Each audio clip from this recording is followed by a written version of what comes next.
Dans cette première partie de vidéo, je vais vous montrer comment j'ai réalisé le portrait de l'actrice du jeu de la dame, Anya Taylor-Joy. Je suis Gaëlle Legal, artiste peintre du site gaëllelegal.net. J'ai choisi une photo qui a servi dans la promotion de la série du film de Netflix Le jeu de la dame, qui a été magnifiquement joué par l'actrice Anya Taylor-Joy.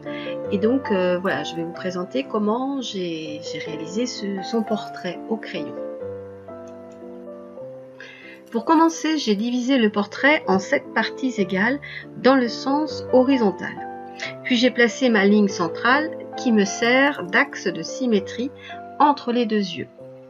Ensuite, à la moitié de la hauteur du visage, qui correspond à la 4e ligne horizontale, j'ai reporté 7 fois la largeur d'un œil.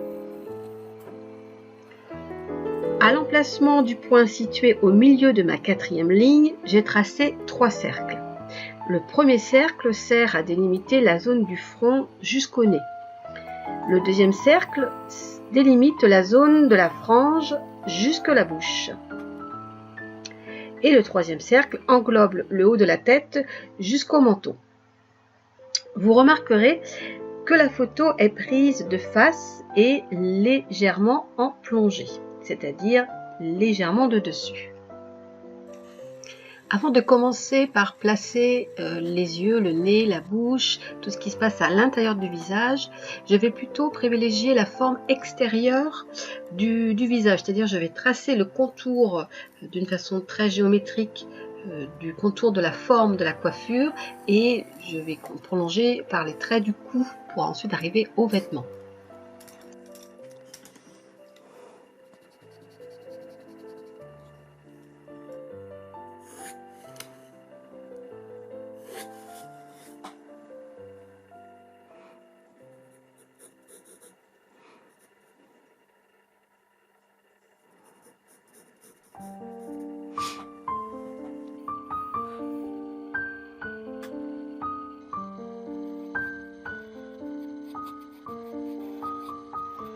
Je continue en traçant le contour du visage de manière très simple.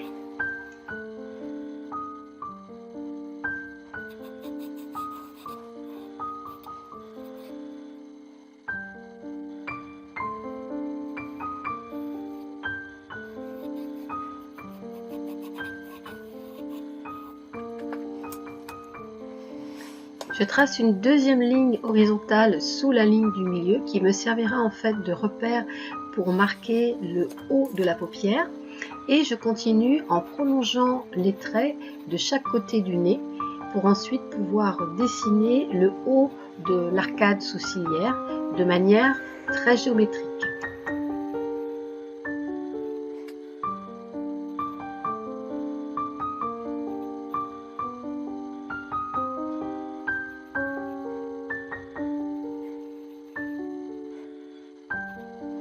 Je n'oublie pas de prolonger le trait de mon arcade sourcilière pour signifier l'emplacement du globe oculaire.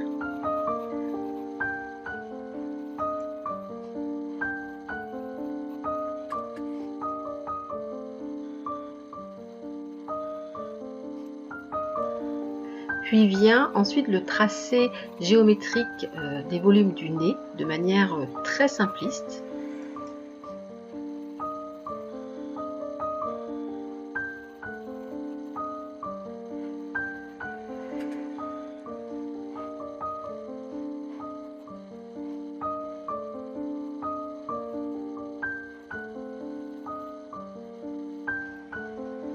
Puis de la bouche.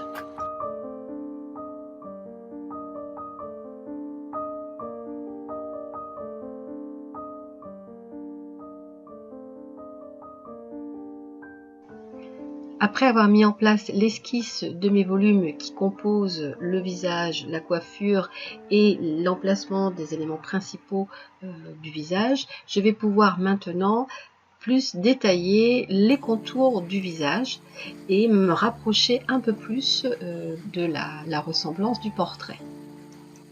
Je porte mon attention maintenant un peu plus sur les sourcils et la forme des yeux, toujours en commençant par la forme extérieure pour ensuite venir dessiner les formes à l'intérieur.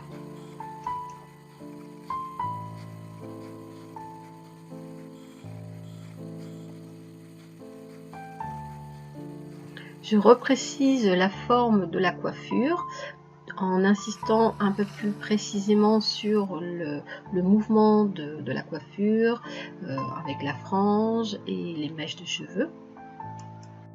Je poursuis avec le col de la robe.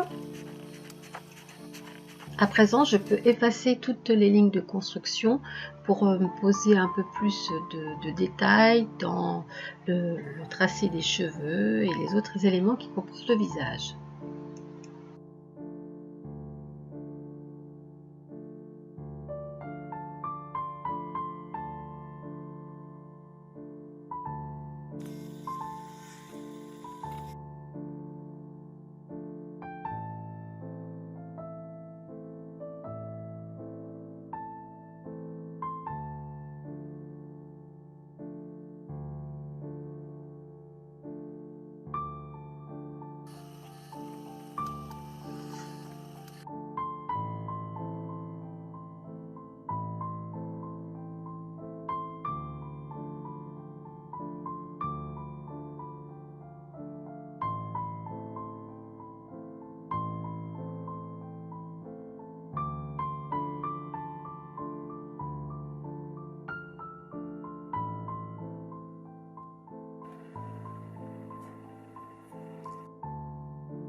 Maintenant, je dessine avec un peu plus de détail les sourcils.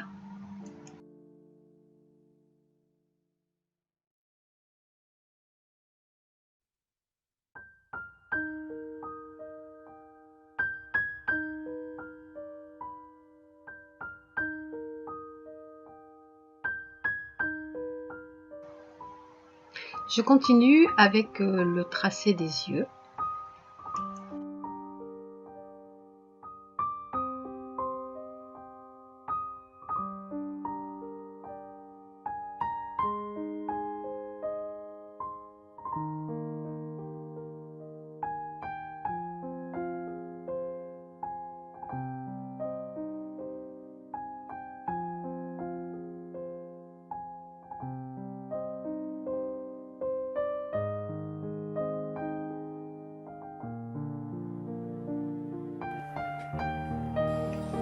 Puis je redessine la forme du nez.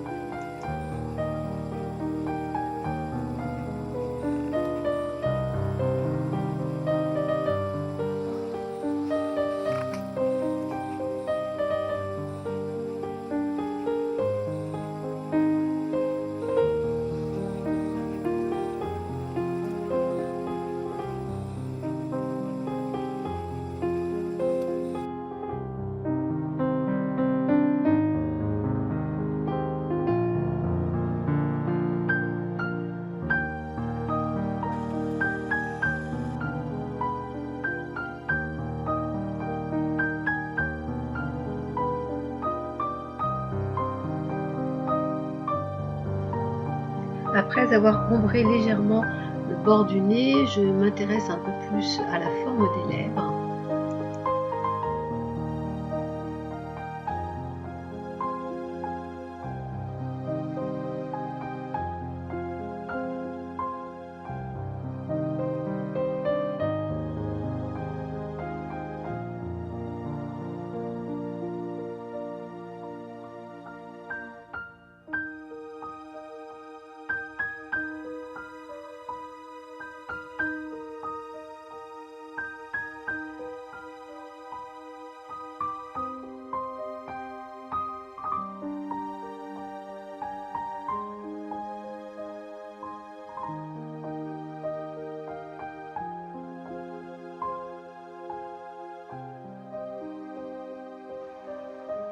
Lorsque je dessine les lèvres, je procède par tâtonnement. Cela me permet en fait de me rapprocher le plus possible du réalisme de la photographie, et en même temps, lorsque je regarde les lèvres, j'observe qu'il y a deux petites fossettes de chaque côté des lèvres qu'il faut bien réussir à placer pour donner l'expression du visage le plus juste possible. Avec de légères hachures, je continue à ombrer le bord du visage.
Je vous retrouve dans la vidéo suivante pour la suite du dessin avec la partie 2.